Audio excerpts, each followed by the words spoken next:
कामना की और ये प्रकट किया कि वास्तव में हमेशा सत्य की विजय होती है और इसलिए जो सत्य के साथ चलते हैं, ऐसा कहा जाता है कि सत्य को प्रताड़ित किया जा सकता है, परेशान किया जा सकता है, लेकिन पराजित कभी नहीं किया जा सकता। तो ऐसे परम उत्सव के इस मंगल पावन अवसर पर कारण कुछ भी बने हो, आदरणीय रंजीत सर के द्वारा मुझे ये आज ये स्वावसर प्रदान किया गया, उसके लिए मैं उनका आभार व्यक्त करता हूं, धन्यवाद व्यक्त करता हूं। और आप सभी अपनी सुख चैन की नींद छोड़ करके और इस मंच पर सुनने के लिए आए हैं, आप सभी का हृदय से धन्यवाद। तो साथियों, चलते हैं आज के इस ट्रेनिंग सेशन की तरफ, जहां जब हमने 30 पॉइंट लिए थे तो उन 30 पॉइंट में हम लगभग 20 पॉइंट कर चुके थे। आज हम कोशिश करेंगे कि वो 10 पॉइंट जो और बचे हैं उनको आज आप सबके सामने पूर्ण करूं, आपको उससे परिचित कराऊं। सर, मेरी स्क्रीन दिख रही होगी, कोई भी sign? Yes sir, yes sir. बहुत बहुत धन्यवाद सर। तो मित्रों, हम यहां तक पहुंच चुके थे और हम इस पॉइंट पर फोकस करते हैं कि टीम हेड क्या है। टीम हेड, अब मैं आपको बताऊं साथियों, जैसे हमारे घर परिवार में एक मुखिया होता है, वैसे ही टीम के अंदर जिस टीम का आप निर्माण करते हैं, तो टीम हेड आप स्वयं ही होते हैं सर्वप्रथम। तो ये कोई पोस्ट पद आपको कोई देता नहीं है, लेकिन आप स्वयं जिम्मेदारियां जब लेना प्रारंभ करते हैं तो ऑटो मोड में आप टीम हेड बन जाते हैं, क्योंकि आपका चिंतन बढ़ जाता है, आपका काम बढ़ जाता है, आपकी जिम्मेदारी बढ़ जाती है और सभी जितने भी साथी जो आपके साथ में कनेक्ट होते जाते हैं, आते जाते हैं, तो उनके प्रति आपकी जवाबदेही बढ़ती जाती है। और खासकर फोर्सेस सिस्टम के अंदर अगर मैं आपसे बात करूं तो आपको ये बात जरूर मानना पड़ेगा कि यहां पर इस पूरी व्यवस्था के अगर चीफ कोई है तो आप स्वयं हैं, क्योंकि यहां पर आप पर कोई बाहरी तौर पर कोई प्रेशर नहीं दे रहा है, बल्कि ये प्रेशर आपने खुद लिया है, खुद जिम्मेदारी आपने अपने ऊपर ओढ़ी है। और सोचिएगा कि जब कोई व्यक्ति दूसरी जगह जिम्मेदारी लेता है और इस फोर्सेज के अंदर जिम्मेदारी लेता है, तो उन दोनों में आपको अंतर समझ में आएगा कि वहां पर कोई ना कोई ऐसा दबाव होता है कि अगर मैंने ये जिम्मेदारी नहीं ली तो मेरा बॉस भी नाराज हो जाएगा, मेरी संस्था मेरे से नाराज हो जाएगी, मेरे फंड रुक जाएंगे, मुझे तकलीफें होंगी, तमाम बातें होती हैं। लेकिन फोर्सेज में आपको कोई रोकने टोकने वाला नहीं होता, बल्कि आप स्वयं ही रोकने टोकने वाले होते हैं, वो भी अपने आप को। आपने उस टीम के हेड आप अपने आप बनते चले जा रहे हैं, जो तारबा आपके साथ जुड़ता चला जा रहा है। और इसलिए जितना बेहतर ढंग से, जितना बेहतर तरीके से आप अपने आप को मैनेज करेंगे, उस जिम्मेदारी को निभाएंगे, साथियों, उसका प्रतिफल भी आपको बहुत बेहतर ही मिलने वाला है। इसलिए आप उस टीम के मुखिया हैं जिस टीम का आप निर्माण कर रहे हैं। यहाँ सबसे मुख्य बात कही जाती है कि फोर्सेज के अंदर अगर हम कच्चे माल की बात करें तो इसमें कच्चा माल क्या है? कच्चा माल वही लोग हैं जो अभी सिस्टम से बाहर हैं, जिन्हें टेक्नोलॉजी का नॉलेज नहीं है, जिनके को जानकारी नहीं है, फोर्सेज की वर्किंग क्या है ये पता नहीं है, फोर्सेज का ज्ञान, टेक्नोलॉजी का ज्ञान जिनको नहीं है, उन्हीं को तो आपको यहां लेकर के आना है।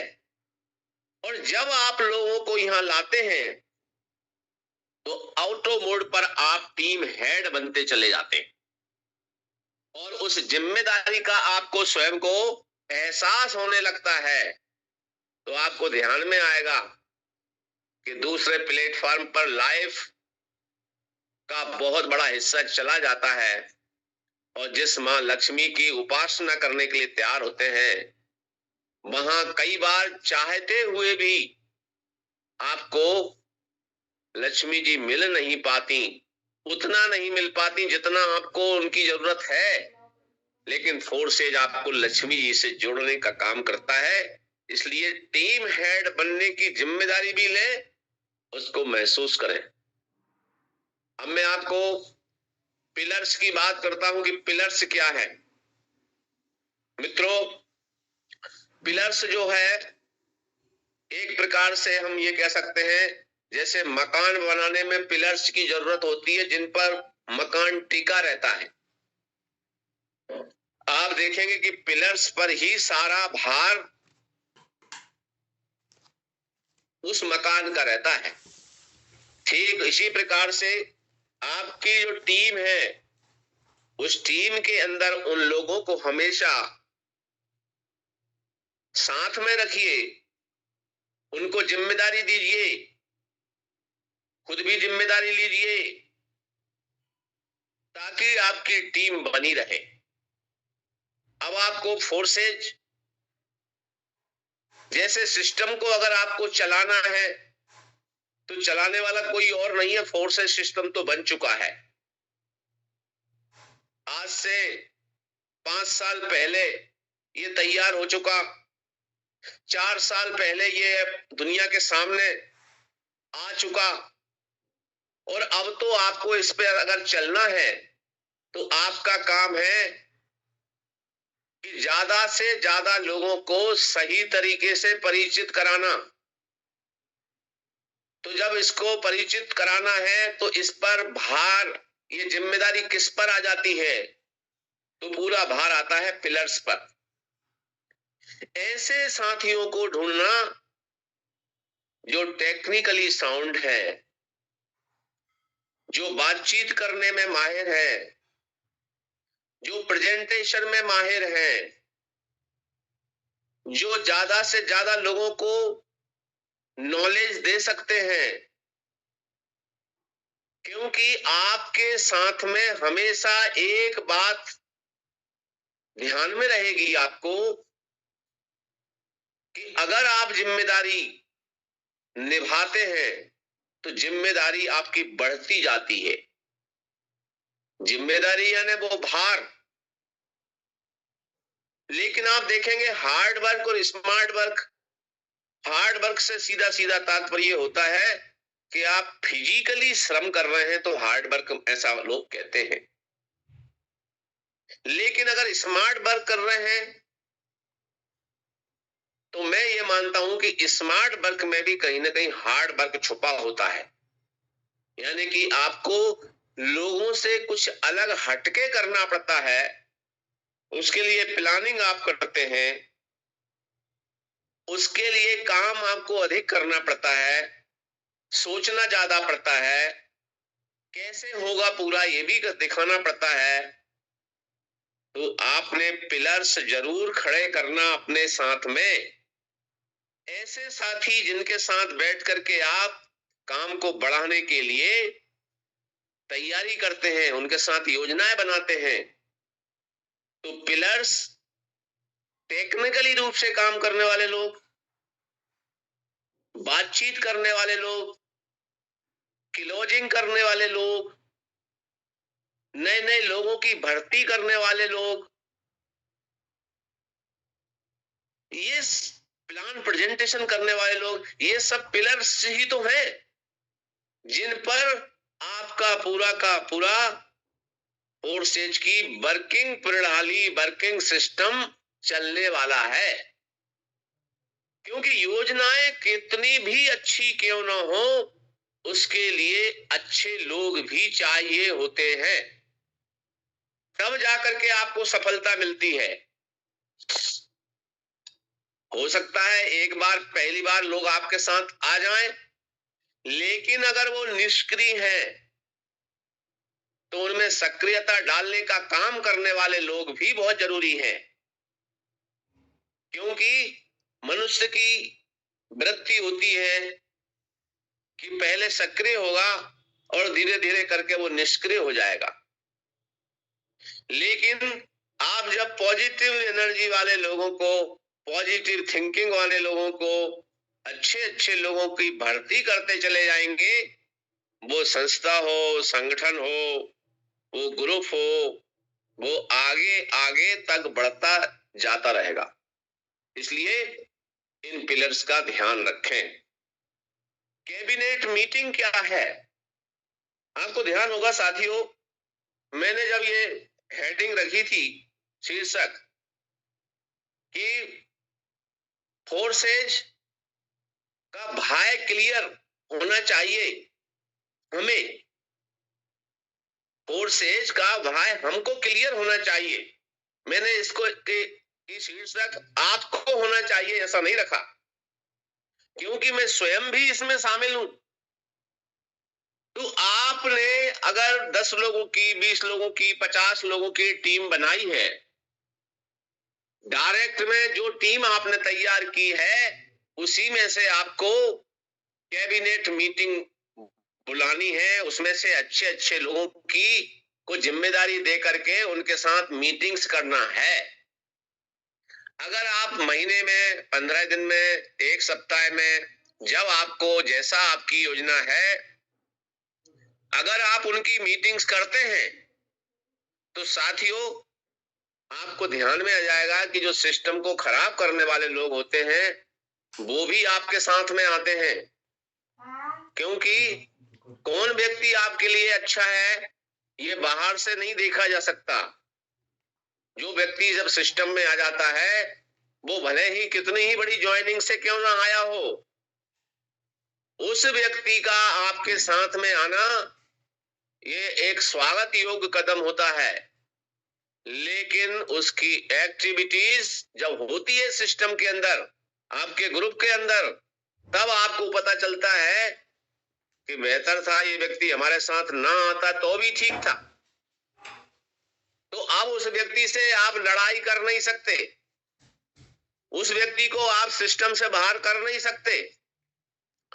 तो आप कर क्या सकते हैं?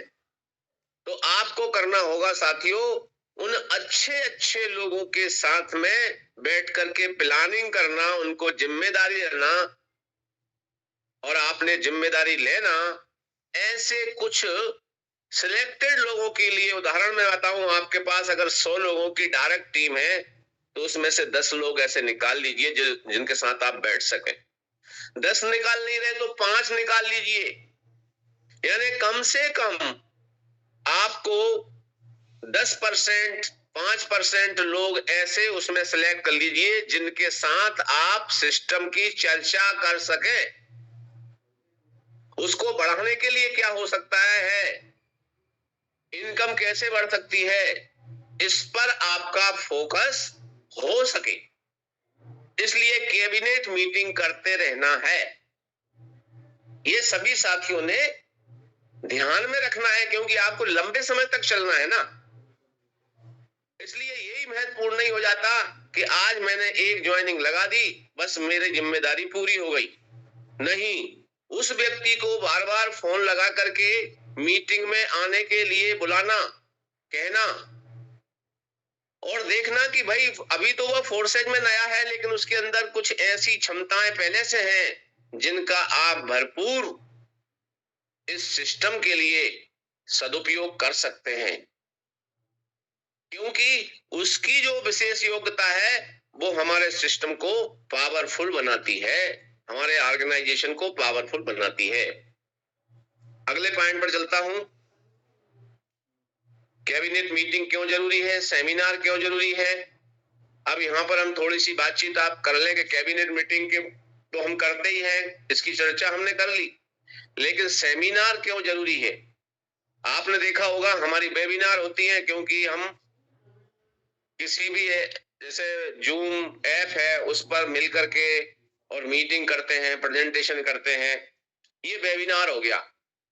लेकिन सेमिनार क्या होगा, ठीक ऐसा ही कार्यक्रम आप फिजिकली तौर पे जहां आप रहते हैं वहां कोई स्कूल होगा, किसी का घर होगा, कोई सार्वजनिक स्थल होगा, कोई होटल होगा, कोई ऐसी जगह होगी जहां आप 50-100 लोगों को इनवाइट करेंगे। वहां पर आपके बीच में कुछ वक्ता लोग होंगे, कुछ व्यवस्था संभालने वाले लोग होंगे। आपको आवश्यक लगे तो आप वहां पर कुछ आपके हिसाब से पहले से उसका कुछ टिकट रख सकते हैं, उसका शुल्क रख सकते हैं।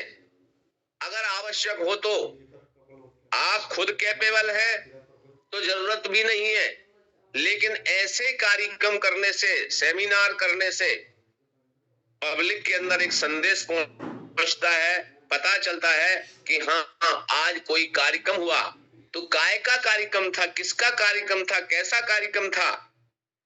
एक वातावरण बन जाता है, लोगों तक संदेश पहुंचता है, लोगों में जागृति आती है, जागरूकता आती है। तो ऐसे सेमिनार करने से आपका मन तो लगता ही है, नए नए लोगों में जब ये बात पहुंचती है तो उस बात के कारण, उस वातावरण के कारण आप देखेंगे कि आपका सिस्टम तो बढ़ता ही है, आपका बिजनेस बढ़ता है, आपका इनकम बढ़ता है। और जो साथी इसके बारे में इतना रात दिन मेहनत करते हैं, जब उनके पास इनकम पहुंचता है तो उनका विश्वास बढ़ता है। तो इस बात का आप लोगों ने बराबर ध्यान देना है। कैबिनेट मीटिंग में ये बात तय करना, और तय करने के बाद में सेमिनार जरूर करना। यहाँ पर एक उल्लेख कर देता हूं मैं कि अगर सेमिनार नहीं कर पा रहे तो आप कोई 5-10 साथियों को लेकर के जहां आप रहते हैं वहां से 10, 20, 50 किलोमीटर जाकर के होकर के आना। अब वो आपको कैसे जाना है, कार से जाना है, बाइक से जाना है, या जैसी आपकी सुविधा हो उस वाहन से जाएं। वहां पर अपना खान पान की व्यवस्था साथ में भी ले जा सकते हैं, या आप जैसे हम बोलते हैं टिफिन साथ में लेके जाना, अथवा वहां पर आप पहले से ऑर्डर बुक कर सकते हैं कि भाई दोपहर का भोजन होगा, नाश्ता होगा कि नहीं होगा, चाय कब होगी, ये सब चीजें। ऐसा प्रोग्राम अगर आप बनाते हैं तो यकीन मानिए साथियों कि हम ऑनलाइन वर्किंग कर रहे हैं, उस ऑनलाइन वर्किंग को और मजबूती मिलती है। इसलिए कैबिनेट मीटिंग भी जरूरी है और सेमिनार भी जरूरी है। ट्रेनिंग का महत्व क्या है, इस पॉइंट को भी हम समझ लें। मित्रों, ट्रेनिंग जीवन का एक बहुत बड़ा हिस्सा है। चाहे आप घर चलाते हो, चाहे आप बाहर किसी संस्था में एम्प्लॉय हो, किसी भी संगठन में आप सेवाएं देते हो, किसी भी विभाग से जुड़े हो, अगर आपकी ट्रेनिंग नहीं हुई है तो आप उस संस्था के हित में, उस परिवार के हित में काम नहीं कर पाएंगे, उसके भले के लिए ज्यादा नहीं कर सकते। ज्यादा प्रतिफल नहीं पा सकते, क्योंकि ट्रेनिंग का महत्व इसलिए ज्यादा है। ये बात हमारे सभी फोर्सेस साथियों पर भी लागू होती है। किसी भी साथी को आपने भर्ती तो करा दिया सिस्टम के अंदर, लेकिन अगर उसका ट्रेनिंग नहीं हो रही है, उस पर घिसावट नहीं हो रही है, उसको आप अगर शुरुआती दौर में कस नहीं रहे हैं, कसने से मतलब अगर उसको आप ट्रेनिंग में नहीं बिठा पा रहे हैं, उसकी घिसावट नहीं करा रहे हैं, तो उसके अंदर स्किल पैदा नहीं होंगे, कौशल विकास नहीं होगा। और कौशल विकास तभी होगा जब उस व्यक्ति को ट्रेनिंग दी जाएगी। आपने देखा होगा, सरकार चाहे राज्य सरकार हो चाहे केंद्र सरकार हो, उसके बहुत सारे डिपार्टमेंट होते हैं। जब किसी कैंडिडेट का सिलेक्शन हो जाता है तो उसका ट्रेनिंग कराना बहुत जरूरी होता है। आप देखे होंगे कि वो कोई पुलिस डिपार्टमेंट में जाता है तो कोई बॉर्डर सुरक्षा फोर्स में जाता है, जिसे हम बीएसएफ बोलते हैं, आर्मी में जाता है, या कोई टीचिंग लाइन में जाता है या डॉक्टरी लाइन में जाता है, तो आपने देखा होगा उसको ट्रेनिंग दी जाती है। और ट्रेनिंग क्यों दी जाती है? क्योंकि ट्रेनिंग देने से उसको ये पता चलता है कि किसी भी काम को करना कैसे है, कम समय में ज्यादा काम कैसे होगा, मैं किस रास्ते से जाऊंगा तो रिजल्ट क्या आएगा, मुझे क्या करना है और क्या नहीं करना है। ये तमाम जो बातें होती हैं वो सब ट्रेनिंग से ही संबंध रखती हैं, ट्रेनिंग से ही संभव हो पाता है।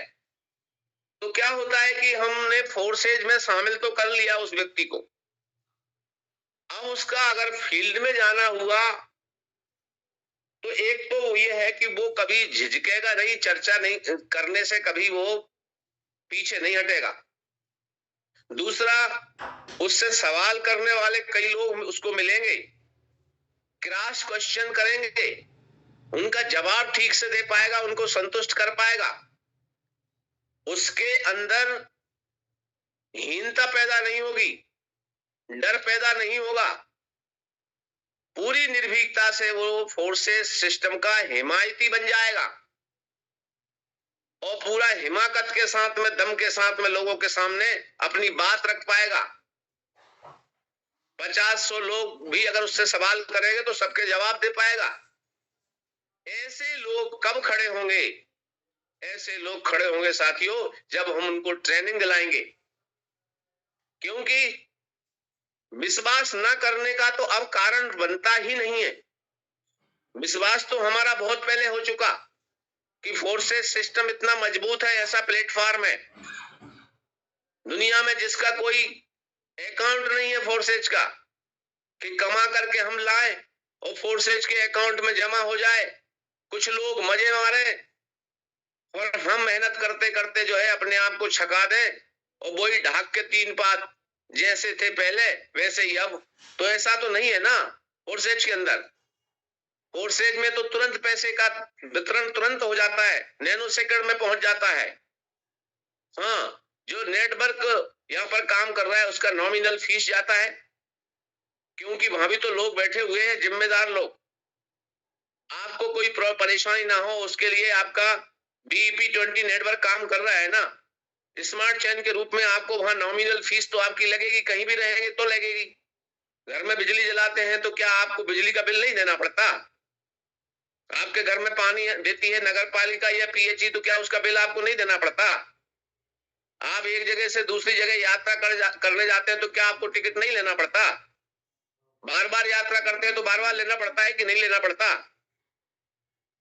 तो कोई भी व्यक्ति हो यदि काम करेगा तो उसको तो कुछ ना उसको मिलना चाहिए ना। बहुत सारे साथी आते हैं, कई बार ये भी बात कर देते हैं कि सर जो है ये 10.9 क्यों लग रहा है? अरे भाई 10.9 इसलिए लग रहा है कि ये जो पूरा का पूरा आपको प्रस्तुत किया जा रहा है, आपको सर्विसेज दी जा रही है, सर्विसेज का कुछ शुल्क देना पड़ेगा कि नहीं पड़ेगा? तो नए व्यक्ति को तो पता होता नहीं है, उसको वो ही चुभ रहा है, क्योंकि अभी उसने कमाना चालू नहीं किया, तो उसको तो शुरुआत में जो पैसा उसकी जेब से जा रहा है ना स्लॉट खरीदने में, तो उसको लगता है मेरा पैसा कहाँ चला गया। अरे भाई साहब, आपने जो स्लॉट ले लिए, आपने वो प्रॉपर्टी ले ली, अब वो प्रॉपर्टी ली काहे से आपने? आपने डॉलर से ली। डॉलर काहे से लिया आपने? आपने रुपया दिया, डॉलर लिया।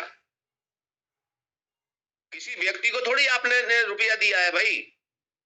ये चीजें उसको तब क्लियर होती हैं जब वो ट्रेनिंग का हिस्सा बनता है। तो बहुत सारे क्वेश्चन आते हैं इस प्रकार के। किसी को हमने शामिल कर लिया, उसको पकड़ के ये कहिए कि भाई साहब आपको ट्रेनिंग तो लेना पड़ेगा। तो ट्रेनिंग से उसको ये छोटी छोटी छोटी छोटी किंतु बहुत महत्वपूर्ण बातें क्लियर होती हैं।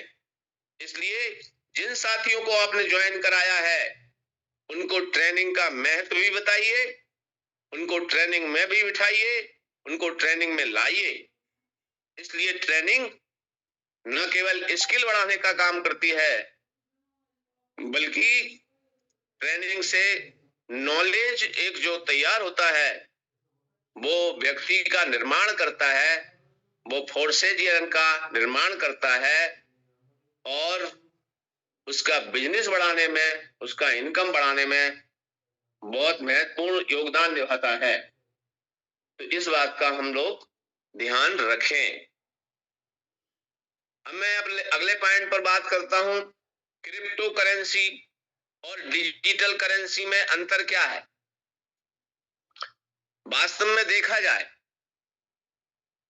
तो दोनों हैं एक ही, लेकिन इनके अंदर जो महत्वपूर्ण अंतर समझ में आएगा आपको, तो आप इस पर जितना ज्यादा नॉलेज लेंगे, यूट्यूब पर जाएंगे, फेसबुक पर जाएंगे, गूगल पर जाएंगे, तो दोनों का अंतर भी आपको समझ में आता जाएगा।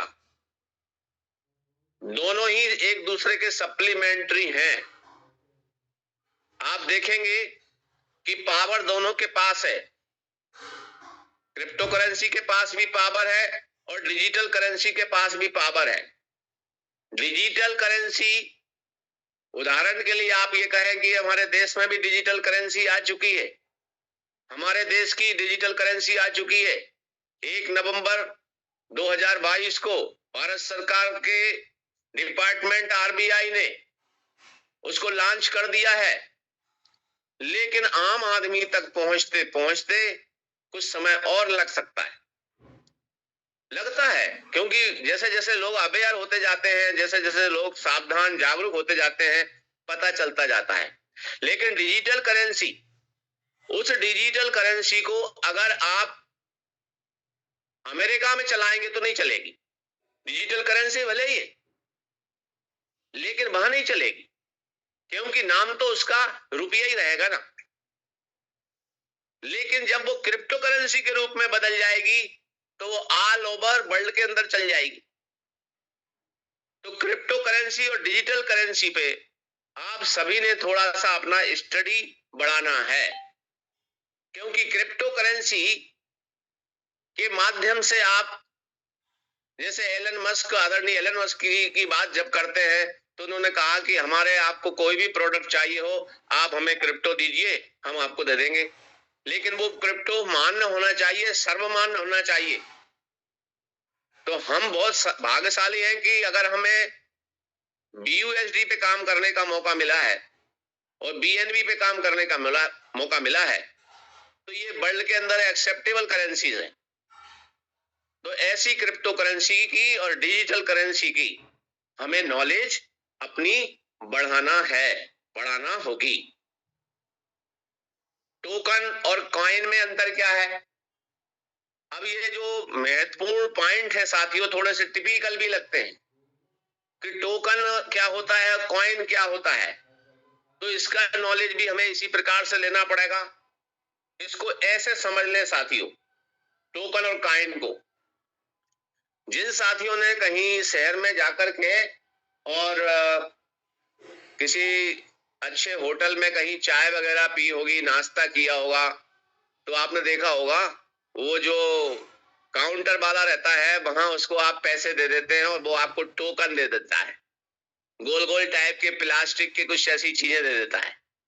तो आपने देखा होगा कि वो टोकन आपको मिल चुका है और वो टोकन जो रहता है आप उसकी कीमत रहती है, तो आप उस की कीमत तो पहले दे चुके हैं, लेकिन उस टोकन की भी कीमत हो गई है। उसके बदले में आप उस होटल का जो भी सामान आप लेना चाहते हैं वो ले सकते हैं आप, वो टोकन हो गया। लेकिन आपके हाथ में अगर 10 रुपए का सिक्का था, वो कॉइन हो गया, वो आपने पेमेंट कर दिया वहां पर, उसके बदले में आपको ये टोकन मिला है, तो उसकी कीमत भी वही है। लेकिन वो जो टोकन है वो किसी दूसरी होटल पे जाकर के नहीं चलेगा, लेकिन उस होटल पे जाके चलेगा। लेकिन वो जो कॉइन था, वो कॉइन जो है किसी भी होटल में जाके चल जाएगा। मैं समझता हूं कि इसमें टोकन में और कॉइन में आप बात समझने की कोशिश करेंगे। एक्सेप्टेबल है, टोकन का आप भुगतान कर चुके हैं और उसके बदले में जो आपको मिला है उसकी कीमत भी उतनी है, लेकिन वो कुछ विशेष स्थानों पर ही चलेगा। लेकिन कॉइन वो सभी स्थानों पर चलेगा। तो इस बात को भी आप समझने का जो अंतर है उसको समझने की पूरी अपनी तैयारी करेंगे। इसके लिए स्टडी बहुत जरूरी है। अगले पॉइंट पे चलता हूं मैं। सेंट्रलाइज और डिसेंट्रलाइज में क्या अंतर है? अब मैं साथियों आपको बताऊं कि जब पहली बार मैंने सुना था तो मुझे भी बड़ा अटपटा लगता था कि ये क्या होता है सेंट्रलाइज और डिसेंट्रलाइज। और जब हम प्लान प्रेजेंटेशन करते हैं ना, या कोई भी हमारा साथी प्लान प्रेजेंटेशन देता है, तो हमें उस समय ये दोनों के बारे में बताया जाता है। अगर हिंदी में सेंट्रलाइज और डिसेंट्रलाइज की बात करें तो केंद्रीय और विकेंद्रीय, केंद्रीयकरण विकेंद्रीयकरण, ऐसा इसका अर्थ निकलता है। केंद्रित विकेंद्रित। तो केंद्रित का मतलब होता है, सेंट्रलाइज का मतलब होता है कि एक चीफ है, एक मुखिया है, एक बोस है, और उसके चारों तरफ जितने भी हैं वो सब उसके मातहत हैं। मतलब वो सब उसके अंडर में, उसके इशारों पर दौड़ने वाले चलने वाले लोग हैं। तो सेंट्रलाइज में एक चीफ रहेगा, एक मुखिया रहेगा, उसके अनुसार ही सब चलने वाला होता है। बहुत सारी शक्तियां, बहुत सारे पावर उस सेंट्रलाइज पर्सन के पास होते हैं।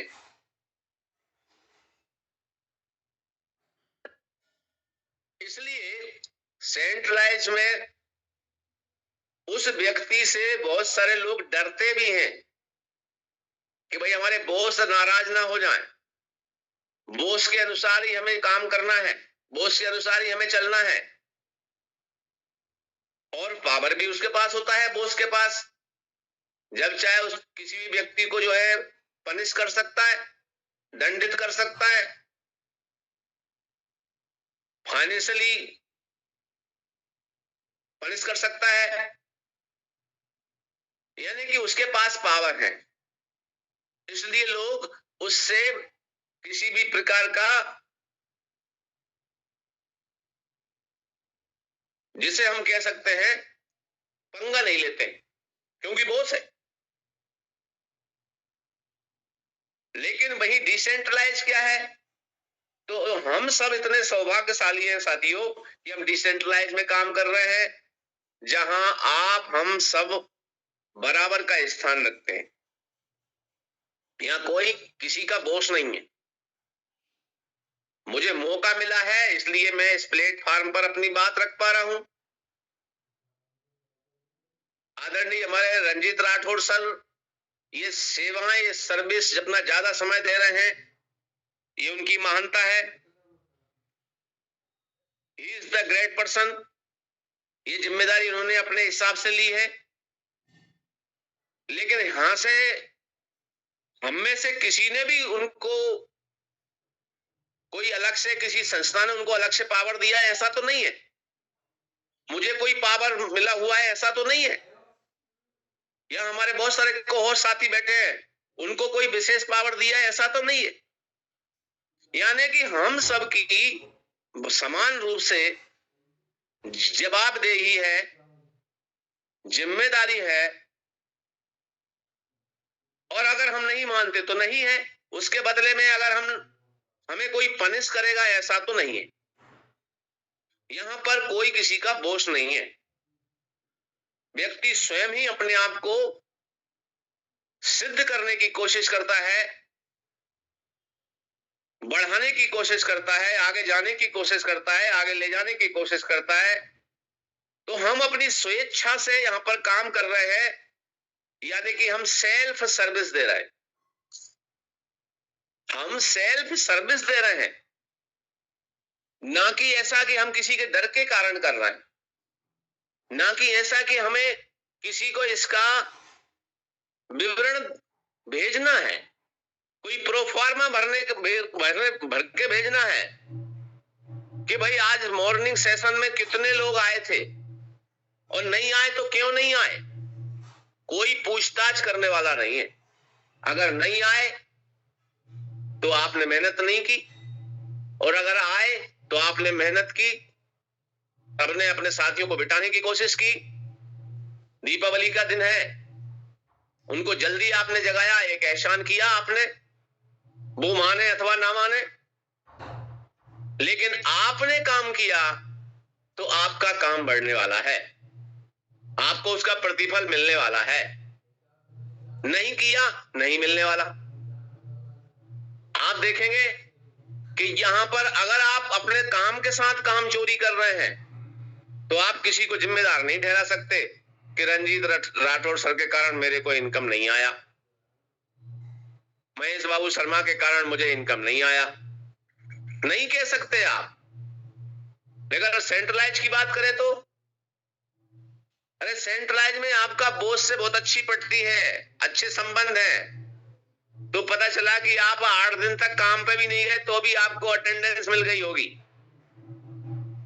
आपने पूरे समय काम नहीं किया तो भी आपको अटेंडेंस मिल गई होगी, क्योंकि आप बॉस के घर के कुछ कामों को निपटा रहे थे और अटेंडेंस आपकी उस संस्था में लग रही थी। आपको सैलरी मिल जाएगी। लेकिन यहाँ डिसेंट्रलाइज में क्या है, यहां तो कोई किसी का बॉस नहीं है। आपको समान रूप से आप काम करते हैं तो निश्चित रूप से रंजीत सर चाहे, महेश बाबू शर्मा चाहे तो भी किसी का पे आउट नहीं रोक सकते, कमीशन नहीं रोक सकते। आप काम कर रहे हैं तो आप तुरंत आपको उसका प्रतिफल मिल रहा है, आपको यहाँ कोई दंडित नहीं करने वाला। तो आप स्वयं ही अपने आप को बॉस माने और इसमें काम करें। यहाँ पर कोई ह्यूमन बॉडी आपको संचालित नहीं करती है। सिस्टम पूरी तरह से ब्लॉकचेन पर डिप्लॉय किया जा चुका है, उसका पूरा स्मार्ट कॉन्ट्रैक्ट बन चुका है, उसके अनुसार उसके अनुरूप ये हजारों हजार सालों तक चलता रहेगा। इंटरनेट इलेक्ट्रिसिटी है तब तक चलता रहेगा। और अगर आपको इतना अच्छा मौका मिला है तो आपके पास केवल एक ही जिम्मेदारी रह जाती है, बेहतर से बेहतर टीम का क्रिएशन साथियों करें और इसका बेनिफिट उठाएं। अगला टॉपिक है साथियों, इसके बाद में हम इस ट्रेनिंग सेशन को इस बिंदु पे जाके हम रोक देंगे। 2-3 पॉइंट फिर मौका मिलेगा तब हम उनको लेंगे कि forces, network marketing, direct selling, affiliate marketing से अलग क्यों है। हम एक अवस्था में कह सकते हैं साथियों, फोर्सेज में वो व्यक्ति बहुत अच्छा काम कर सकता है जिसने नेटवर्क मार्केटिंग किया हो। फोर्सेज में वो व्यक्ति बहुत अच्छा काम कर सकता है जिसने डायरेक्ट सेलिंग किया हो। फोर्सेज में वो व्यक्ति बहुत अच्छा काम कर सकता है जिसने एफिलिएट मार्केटिंग किया हो। तो फोर्सेज इन सबसे, नेटवर्क मार्केटिंग से, डायरेक्ट सेलिंग से, एफिलिएट मार्केटिंग से अलग क्यों है, क्यों भिन्न है। तो आप स्वयं देख ले। हम सबसे पहले डायरेक्ट सेलिंग की बात करें। हमारे बहुत सारे साथी यहां पर बैठे हुए हैं, उन्होंने काम भी किया हुआ है डायरेक्ट सेलिंग में, यानी कि आप किसी भी कंपनी से जुड़ते थे, वहां आप पैसा देते थे, वहां पर अपनी निजी जानकारी देते थे। निजी जानकारी में आपका नाम, पिता का नाम, पति पत्नी जो है, पति का नाम, पत्नी का नाम, नॉमिनी का नाम, ये सारी चीजें आप जानकारी देते थे। आपका फॉर्म भरा जाता था डिजिटली, फिजिकली, पैसा देते थे। उस पैसे के बदले में आपको कुछ प्रोडक्ट मिल जाते थे और प्रोडक्ट उनको आप यूज करिए अथवा लोगों को बेचिए। अगर आपको जो प्रोडक्ट आपने लिए हैं, उदाहरण के लिए 1000 के प्रोडक्ट लिए हैं, तो उन्होंने उस पर वैल्यू बना दी थी कि आपको जो है इस पर परचेज वैल्यू 500 दी जाती है या 600 दी जाती है। आप जरा सोच करिए, 1000 का सामान लेके आए हो आप और 500 आपको बिजनेस वॉल्यूम दिया जा रहा है या परचेज वॉल्यूम दिया जा रहा है। तो अब वो जो पॉइंट मिल गए आपको 500, अब आपने 10,000 के बेच लिए तो आपके 5,000 पॉइंट हो गए। अब आप देखिए कि 10,000 का बेचा सामान मिल गए आपके 5,000 पॉइंट। अब 5,000 पे आपको 10% दिया जाएगा या कोई 12% दे रहा होगा, तो भैया 5,000 का 12% कितना हुआ? 600 रुपया हुआ। तो ये डायरेक्ट सेलिंग में यही हम तो करते आए। 1 लाख का सामान बेच दिया और बिजनेस वॉल्यूम हुआ हमारा 60,000। अब उस पे उन्होंने परसेंटेज लगा दिया कि आपको जो है 60,000 पे 20% दिया जाएगा। तो कितना कमीशन बना? 12,000। चलो, कुछ एक्स्ट्रा बेनिफिट मिलकर के आपको 15,000 मिल गया। तो इधर तो ध्यान आपने कभी दिया ही नहीं कि भाई बेचा तो मैंने 1 लाख का, 20 मेंबर बनाए और मुझे कमीशन कितना मिला? 15,000। तो फोर्सेज और जहां डायरेक्ट सेलिंग में आप सामान डायरेक्ट लोगों तक पहुंचा रहे थे, लोगों को जोड़ जोड़ करके उनको बिकवा रहे थे, तो आपको ध्यान में जाएगा कि अगर फोर्सेज में 1 लाख का बिजनेस किया है आपने, तो 70,000 कमीशन आपका बन गया। 1 लाख को ही काउंट किया जा रहा है और यहां आपने 15,000 पाया। तो काम तो आप पहले भी कर रहे थे, काम आज भी कर रहे हैं। अंतर यह है कि पहले कंपनी के एमडी, सीएमडी, ऑफिस, तमाम स्टाफ, सबके लिए आप ही कमा के दे रहे थे। फोर्सेज में आप अपने लिए कमा रहे हैं, अपने परिवार के लिए कमा रहे हैं। और कितना बड़ा डिफरेंस है। नेटवर्क मार्केटिंग, वहां भी आप लोगों को बना रहे थे, वहां भी आप लोगों को बना रहे थे और नेटवर्क तैयार कर रहे थे। नेटवर्क बना करके किसी भी प्रोडक्ट की, किसी भी विचार की मार्केटिंग कर रहे थे। तमाम जगह नेटवर्क बना करके मार्केटिंग चल रही है और वहां भी पेयरिंग चल रही है। ये आपने एक के सामने एक जोड़ लिया तो आपको ये मिल जाएगा, 2 जोड़ लिए ये मिल जाएगा। तमाम प्रकार की रचनाएं उसमें बन रही थी। और एफिलिएट मार्केटिंग, यहाँ पे आप लोगों को जिन्होंने काम किया वो कोर्स सेल कर रहे थे, सिलेबस सेल कर रहे थे,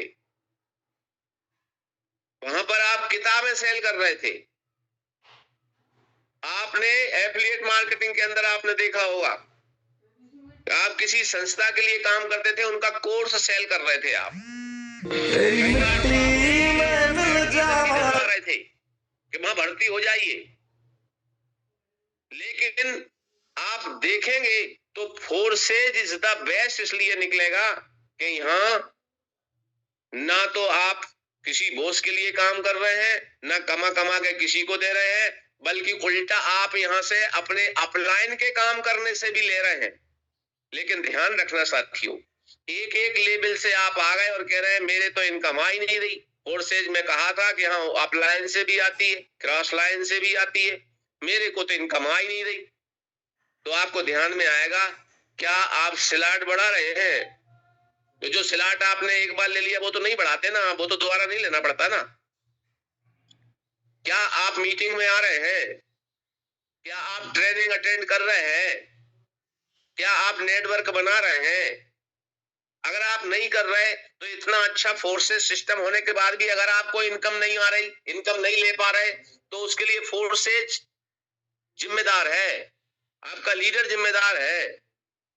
मीटिंग में आएंगे नहीं, ट्रेनिंग में जाएंगे नहीं, सीखेंगे नहीं, सिखाएंगे नहीं, लोगों की ज्वाइनिंग कराएंगे नहीं, और कहते हैं कि हमें इनकम आना चाहिए। अरे जिस हिस्से को कर सकते हो वो हिस्सा तो पूरा करो। जब तक नेटवर्क नहीं बन रहा है, जब तक लोग आपके साथ नहीं जुड़ रहे हैं, तब तक भैया स्लॉट बढ़ा लो।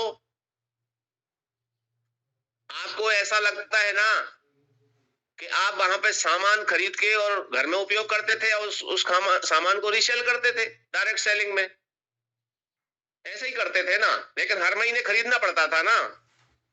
अगर सप्ताह की क्लोजिंग थी, महीने की क्लोजिंग थी, तो आप खरीदते थे ना, बार बार खरीदना पड़ता था। होलसेल में कौन बार बार खरीदना है? होलसेल में तो जो खरीद चुके उसको दोबारा खरीदने नहीं है, अगला खरीदना है, तो बढ़ाते जाइए स्लॉट। मैं इसका उदाहरण आपको बताऊं, मेरा ना, मुझे ऐसा मौका मिला जब हमारा ये मैक्स कोर लॉन्च हुआ मित्रों, तो मुझे इस चीज का सामना करना पड़ा कि मेरे डाउन में भी मुझे हिम्मत देने वाला कोई नहीं बचा। 388 लोगों की टीम है साथियों। पिछले महीने वही टीम लगभग आपके 382 के आसपास टोटल टीम थी, 6 लोग और जुड़ गए हैं तो ये 88 हो गई है। तो आप ये देखेंगे कि मेरे डाउन में भी कोई ऐसा नहीं करा था कि सर मैं आपके पीछे पीछे बिल्कुल 100% चलने तैयार हूं। कुछ लोग चलने तैयार थे, लेकिन उनकी परेशानियां कुछ ज्यादा बढ़ गई थी, पारिवारिक रूप से जिम्मेदारियां थी, तो वो नहीं कर पाए। हो जाता है कई बार ऐसा। और मेरे जो बॉस, मतलब मुझे इस सिस्टम में लाने वाले अपलाइन थे, दोनों के दोनों अपलाइन भी मेरे छोड़ के भाग गए।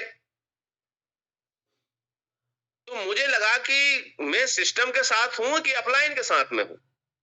सर्वप्रथम मैं सिस्टम के साथ हूं, तो सिस्टम से मैंने क्या सीखा है कि बड़े स्लॉट का बड़ा जादू। और मैंने तय किया मैं 15 के 15 स्लॉट लूंगा, चाहे कुछ भी करना पड़े। तो साथियों मैंने अरेंजमेंट करना चालू किया कि 1 से 5 तक के स्लॉट में 10,000 लग रहा है तो उसके 10,000 की व्यवस्था की, और छठे से लेके 10वें स्लॉट तक का मैं लगभग आपका 65,000 लग रहा था, उसकी व्यवस्था की। और 11 से लेके 15,000 तक के स्लॉट में कम से कम आपका 4.5 लाख के आसपास लग रहा था, उसकी व्यवस्था करने में मैं थोड़ा फेल रहा। तो वहां पे मेरी व्यवस्था कम हो पाई, वहां पे मात्र 2 स्लॉट की व्यवस्था हो पाई, 11वें की और 12वें की। अब सोचना साथियों, फिर भी मैंने कहा कि अगर मैं इसमें से जो इनकम आएगा उससे मैं आगे बढ़ा लूंगा। लेकिन ध्यान रखना साथियों, कभी भी ऐसा होता है कि आग लगने पर गड्ढा नहीं खोदा, आग लगने पर कुआं नहीं खोदा जाता, वो खुद भी नहीं सकता। आपकी अरेंजमेंट पहले से होना चाहिए। वहां जाकर के मेरे से मिसिंग हुई। लेकिन मैं ये बताना क्या चाह रहा हूं, मैं बताना ये चाह रहा हूं कि मैंने हिम्मत जुटाई। 388 लोगों की टीम में एक भी बंदा मेरे साथ नहीं आया, और मैं बहुत फख्र के साथ कहता हूं कि मैंने 10,000 लगा करके 3.5 लाख रुपया कमाया। तो मैंने ये देखा कि कहां से आया ये आया कैसे? तो मैंने देखा कि मेरी आईडी मिस्टर लाडो सर्किट के स्ट्रक्चर में जाके बैठी, मेरी आईडी आदरणीय यादव सर के स्ट्रक्चर में जाके बैठी, मेरे स्ट्रक्चर में आदरणीय सोनिया मैम की आईडी आकर के बैठी। ये 3 का स्टडी कर पाया, अभी पूरा स्टडी कर भी नहीं पाया। और मैंने देखा कि जब आईडी आपकी वजनदार होती है तो आईडी कहां जाकर के किस स्ट्रक्चर में जाके बैठेगी, और कौन पावरफुल लीडर आपके स्ट्रक्चर में आकर के बैठेगा, और यहां पर यह बात सिद्ध होगी कि अपलाइन से भी इनकम आएगी, डाउन लाइन से भी इनकम आएगी, क्रॉस लाइन से भी इनकम आएगी, क्रॉस लाइन की क्रॉस लाइन से इनकम आएगी, डाउन लाइन के डाउन लाइन से इनकम आएगी, अपलाइन के भी डाउन लाइन से इनकम आएगी। आपको चारों तरफ से अगर इनकम कोई दे सकता है तो फोर्सेस सिस्टम दे सकता है। दुनिया में कोई भी स्ट्रक्चर इस प्रकार का आज की तारीख में नहीं है कि बिना किसी भेदभाव के आपको इनकम दे सके। इसलिए मित्रों, अगर टीम नहीं बढ़ रही है तब तक आप स्लॉट बढ़ाइए, जब तक स्लॉट नहीं बढ़ रहे हैं तो टीम बढ़ाइए। अगर टीम भी नहीं बढ़ रही है, स्लॉट भी नहीं बढ़ रहे हैं, तो मीटिंग और ट्रेनिंग में आना बंद मत करिएगा। आपको ध्यान में आ जाएगा कि फोर्सेज जैसा सिस्टम दुनिया में कोई नहीं। तो थैंक यू, सभी साथियों ने मेरी बात को ध्यान से सुना होगा, और मैं अब अपनी बात को यहीं विराम देता हूँ। ट्रेनिंग सेशन को यहाँ विराम देता हूँ और माइक हैंड ओवर करता हूँ आदरणीय रंजीत राठौर सर के लिए कि सर आए और आगे का संचालन करें। Thank you sir, thank you. बहुत ही जबरदस्त सर, बहुत ही जबरदस्त साथियों। यहाँ पर सर ने बहुत ही शानदार जानदार सुपर डुपर तरीके से ट्रेनिंग मीटिंग लिया, तो एक बार लाइक तो बनता है उनके लिए, क्योंकि बहुत ही जबरदस्त तरीके से आज उन्होंने यहाँ पर हमें हर बात सिखाई। तो ये साथियों एक बार लाइक, क्योंकि यार आदमी सीखने तो हर चाहता है, मगर सिखाना कोई नहीं चाहता है। मगर सर ने यहाँ पर आपको बता दूं कि भाइयों, थोड़ा सा मेरे को दिक्कत भी था और अभी भी है,